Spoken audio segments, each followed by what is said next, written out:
तो सबसे पहले तो आपको ब्लॉक की ओपनिंग WDB ले लेनी है जो क्वेश्चन में गिवन होगी, मतलब बिगिनिंग वाली, एज ऑन 1 अप्रैल वाली। आप वो ले लोगे पूरे ब्लॉक की, उसमें आप ऐड कर दोगे जो भी आपने एसेट परचेज करी है ड्यूरिंग द ईयर उसकी एक्चुअल कॉस्ट को। अब एक्चुअल कॉस्ट क्या होती है, बड़ा ही सिंपल है, आप उस एसेट की cost price that is purchase price ले लो, इसमें आप इंस्टॉलेशन का अगर कोई खर्चा गिवन है वो ले लो, कोई आपको फ्रेट या ट्रांसपोर्टेशन चार्जेस गिवन है वो ले लो। मान लीजिए एसेट को लेने के लिए आपने कोई लोन लिया था, तो लोन के ऊपर आपको इंटरेस्ट गिवन है, तो इंटरेस्ट आप कब तक का लोगे, इंटरेस्ट लोगे up to the date asset put to use तक का। जब तक आपने एसेट को पुट टू यूज नहीं करा है उससे पहले पहले वाला इंटरेस्ट का जो पीरियड वाला इंटरेस्ट होगा ना वो ले लोगे। इसके अलावा आप इसमें ऐड कर दोगे कोई भी टैक्स और ड्यूटी है, जैसे मान लीजिए जीएसटी आपने पे करा है और उसके ऊपर आपको आईटीसी नहीं मिल रखा, तभी आप उसे ऐड करके चलोगे। इसके अलावा मान लीजिए अगर किसी एसेट के अगेंस्ट आपको कोई ग्रांट मिली है या कोई सब्सिडी मिली है गवर्नमेंट से, तो उसे आप माइनस कर दोगे। अब आपके पास जो अमाउंट निकल कर आएगी उसे हम एक्चुअल कॉस्ट कहते हैं। अच्छा, एक और बात ध्यान रखो, नॉर्मली क्या होता है यूनिवर्सिटी लेवल पर जब आपको क्वेश्चन आते हैं तो इतना डिटेलिंग आपकी नहीं होती, बट स्टिल क्योंकि आपके सिलेबस का पार्ट है तो मैंने आपको समझाया कि एक्चुअल कोर्स में क्या क्या चीजें वो इंक्लूड करके चलते हैं। ठीक है, नॉर्मली तो आपके केस में आपको ये दिया होता है कि इसी से आपका काम हो जाता है, ज्यादा से ज्यादा आपको हो सकता है इंस्टॉलेशन का खर्चा दे दे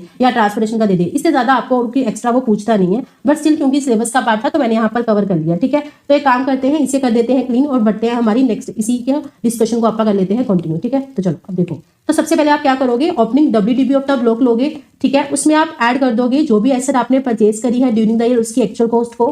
अब जो ये टोटल आएगा उसमें से आप माइनस कर दीजिएगा जो भी एसेट के अगेंस्ट आपको क्वेश्चन में मनी रिसीव या रिसीवेबल गिवन है। जैसे से फॉर एग्जांपल आपको क्वेश्चन में सेल प्राइस है या फिर स्क्रैप वैल्यू है, कोई इंश्योरेंस का पैसा मिला है एसेट के डैमेज या डिस्ट्रॉय होने पर, वो आप उसे कर दोगे माइनस। ठीक है, और अब जो आपके पास आएगा उसे हम कहते हैं WDB for the block of depreciation. ठीक है, यहाँ पर देख रहे हो, यहाँ पर ना बिल्कुल अलग तरीका है रिटर्न ऑन वैल्यू में डेप्रिसिएशन को निकालने का, अकाउंट जैसा बिल्कुल भी नहीं है। यहाँ पर तो जितना भी सेल प्राइस गिवन है ना डायरेक्टली उसे माइनस कर दो, कोई सेल के ऊपर डेप्रिसिएशन नहीं मिलती। मेरी बात समझ पा रहे हो? ठीक है, तो चलो बड़ा ही सिंपल है, ओपनिंग WDB लो, उसमें एक्चुअल कॉस्ट ऐड कर दो जो asset during the year purchase करी है, उसमें से माइनस कर दो जो भी एसेट के अगेंस्ट आपको मिला है, और आपके पास जो अमाउंट आएगी वो WDB होगी और इसी के ऊपर आपको डेप्रिसिएशन निकालनी होगी। ठीक है, तो आप क्या करोगे, जो आपका WDB का बैलेंस होगा इसके ऊपर डेप्रिसिएशन का रेट अप्लाई करते हो और आपको अमाउंट निकल कर आ जाती है डेप्रिसिएशन की। लेकिन ध्यान रखना, यहाँ पर एक मोस्ट इंपॉर्टेंट कंसेप्ट होता है टैक्स में। अगर मान लीजिए कोई एसेट है आपने खरीदी है और जिस साल खरीदी है वहां पर आपने क्या करा है, जिस साल खरीदी है उसी साल आपने उस एसेट को यूज तो करा है लेकिन लेस देन 180 डेज यूज करा है, तो उस केस में ना आपको जो डेप्रिसिएशन मिलेगी वो हाफ मिलेगी। जैसे से फॉर एग्जांपल मान लीजिए कोई प्लांट एंड मशीनरी है, उसका रेट 15% वाली आपने नई खरीदी है और जिस साल खरीदी है, दोनों ही कंडीशन याद रखना, ये दोनों ही कंडीशन इकट्ठी मेट होंगी ना तो 50% वाला क्राइटेरिया आपका लगेगा।